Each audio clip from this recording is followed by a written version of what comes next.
Is Sanford Stadium and Georgia's home atmosphere getting underrated on all of these lists that don't have it in the top 5, don't have it in the top 10 of most difficult places to play, toughest college football environments to play in? Is Georgia and Sanford Stadium getting underrated in this regard? I've been to a good bit of stadiums. Now, I haven't really been to much outside of the conference other than Georgia Tech.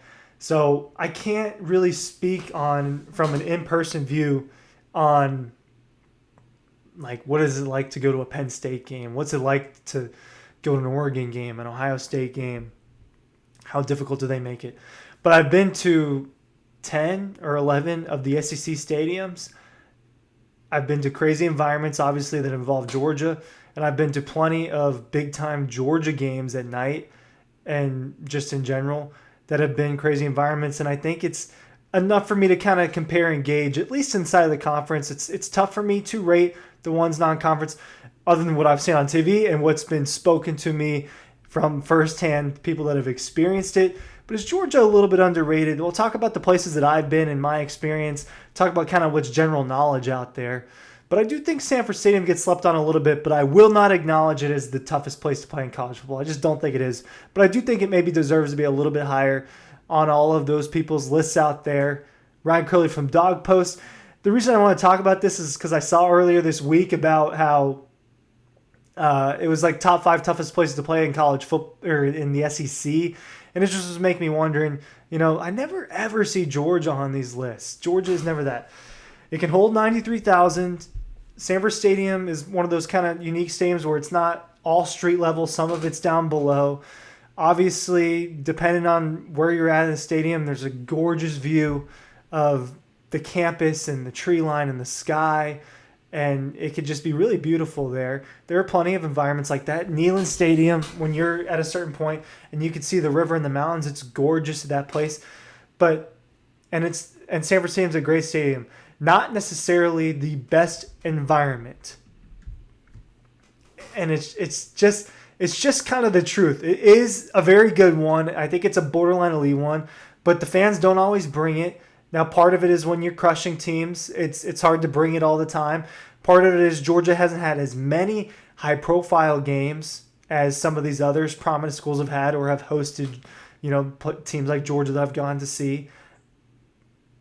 This year is going to be an opportunity, I'd say, for Georgia to maybe rise up people's list, for people to think a little bit higher about Georgia in this regard. Why? They're going to host Texas and Alabama this coming season, and those 2 games are going to be 2 of the biggest in the entire sport during this football season. They're going to be big. They're most likely going to be night games. People are going to get up for that and try to show why Sanford Stadium is one of the best. So let's talk about some other stadiums. I've been to Neland, so we'll talk about Tennessee for a minute. I get it. It shakes in there. It's loud. Now, I've been there twice, and both were Georgia smackdowns. Very, very loud at the beginning of the game. So I haven't been to like a close game in Neland Stadium that was dramatic. I've just been to a couple that were blowouts. But man, at the beginning, it is some of the loudest I've heard in stadiums.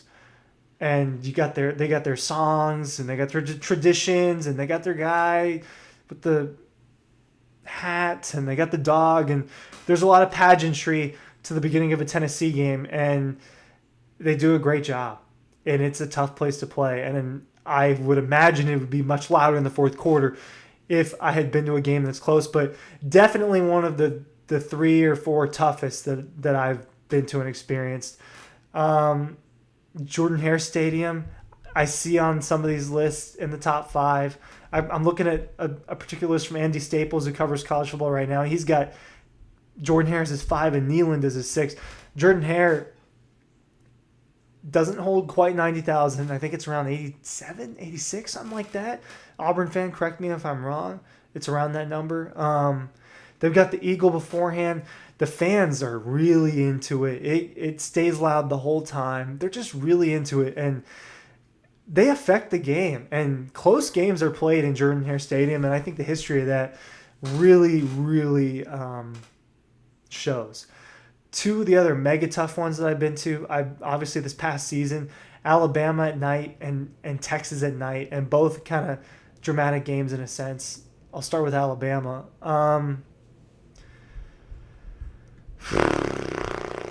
Yeah, it's tough to play at Alabama. I mean, some of the loudest moments I heard in college football ever in my college football life were in that stadium. That Ryan Williams touchdown, just the barrage of touchdowns at the beginning. The first quarter was so loud.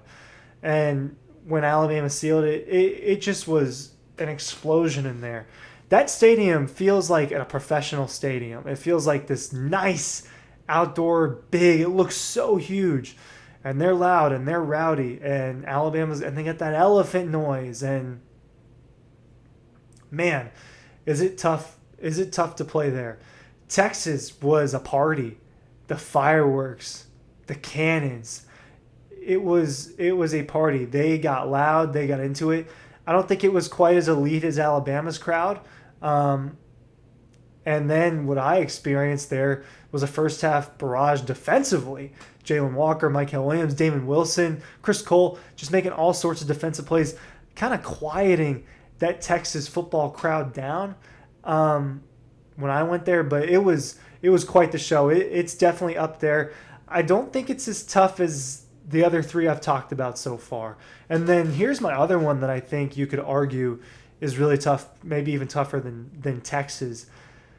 That's Williams-Brice Stadium, South Carolina. Oh my goodness. Does that place shake? Does that place get loud? They play Sandstorm, or whatever, the song. Maybe I'm thinking, that might be Virginia Tech, but South Carolina's got their song that they play, and I'm blanking on the name, and I feel like I got it wrong for some reason. The cock-a-doodle-doo, the rooster, the gamecock noise that they got going on, all of it is just super loud. That is a crowd that I think, the time that I went there knew that what ended up being a national championship Georgia team was probably going to beat the crap out of it. But that place gets so loud. And some tough games were played there this past season, and you saw that on display. And some tough games are going to be played there this season. But man, that one I think doesn't get enough love. Let's see where Andy Staples has them on his list. Does he have them on this list? Not in the top 16 so far. He's got them at number 20. I don't know. I'd maybe have it higher than there. But the common knowledge ones that I haven't experienced, those were all on par with Georgia. Now, I've been to amazing Georgia environments. The red lights, it gets loud. The rain game against Tennessee, the night game against Notre Dame, and the fact that the team is really good. I think Georgia's environment was just as good as Texas's. Not quite Alabama's, maybe not quite Auburn's, maybe not quite Tennessee's, but I think it's in that range, right? And I've been to some spectacular games in Sanford Stadium. And these 2 or 3 this season, Ole Miss, Tennessee, or Texas, and Alabama should be up there on that list, and will be opportunities for the Georgia crowd to kind of prove people wrong. The common knowledge ones that I haven't been to, but people believe are towards the top: Tiger Stadium, LSU. Obviously, that one kind of doesn't need an explanation. Penn State is considered one of those ones. These are kind of bucket list items for me. Texas A&M's high on some people's list. Florida State's got a good one. Ohio State's got a good one. Clemson is one that I haven't experienced either, that I've always heard people speak very highly about. So I think, when you just think about one, it doesn't get as many people in there as Texas does, or as A&M does, or as Tennessee does. I do think that the 93,000 can be a very strong crowd when they're there, when they're into it for an entire game. But when you think about when I think about what I saw at Bryant-Denny, when I think about what I saw at Jordan-Hare, and maybe it's not quite, but it's really close. I'm not going to sit and say it's better than LSU. Everyone tells me LSU is the best. I've heard what the Penn State whiteout is like and what it can be like there. There are some other legit places that I could recognize. If all of these people are saying it, it's probably true. But I do think when you think about it, Georgia deserves to be a little bit higher on that list, if you ask me. There have been some great environments for Georgia and Sanford Stadium. I think about the Arkansas game in 2021. That is an environment that I will never forget. even at noon games, the Georgia fans could bring it, and they caused so many false starts and just bad moments for Arkansas's offense. So Sanford Stadium probably a little underrated, but understandably why they're not in people's top 5 when you just think about all the crazy places. I didn't even mention all of them. Thank you for watching.